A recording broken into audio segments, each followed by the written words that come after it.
Oh man, I have wanted one of these forever, and I specifically wanted this one, the Japanese one. Reason being, I grew up with a Nintendo NES. I've played it all my life, but I've never actually played in my own house a Famicom. I've played them at stores where they have the little tester brand TV where you can kind of go through a box of games and put them in the actual unit. And actually, some places have the disc system already installed, and getting a Famicom 1 with a disc system now is like $160. So yeah, that's basically what you get, is the equivalent of 30 games and the two controllers. And this one is a mini one, so it's not the same size as the actual Famicom, which is cool. It's a scaled down one. It's the same concept as the NES, but let's see what's inside. We have a micro USB. I think we need a wall adapter that it doesn't come with, but that's fine. You just plug it into a power source. HDMI, and why I wanted to go with this instead of buying a Famicom, because this is about 50 bucks.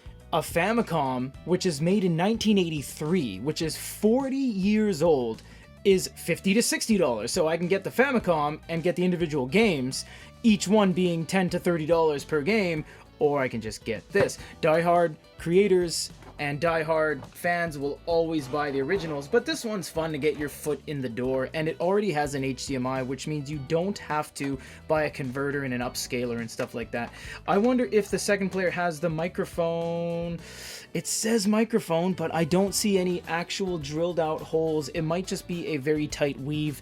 The thing about the Famicom, if you don't know, the second player has a microphone, actually. So what you would do in certain games is yell into it or blow into it or do certain things to actually interact with the games. Legend of Zelda took advantage of it. Some car games take advantage of it. So that is really cool. A little bit of a downside is that you don't get the tactile feel of the release, which is, I really wish that it at least moved. I understand it doesn't have to pump out a cartridge, but it would have been cool to have it. You do get power, and this one does reset. It brings you back to the home screen. You also get the front port, which is capped.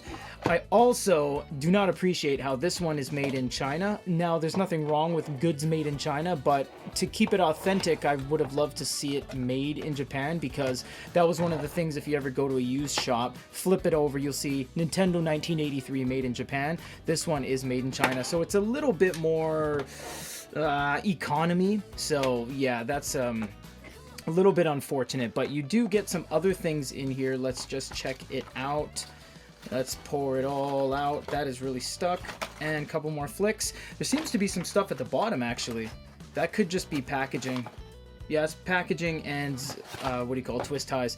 So you get the Famicom computer. It's Family Computer, it's called, guide, and it's not really anything you really need to know. You plug in a power source of your choosing, and you plug in an HDMI. That is it.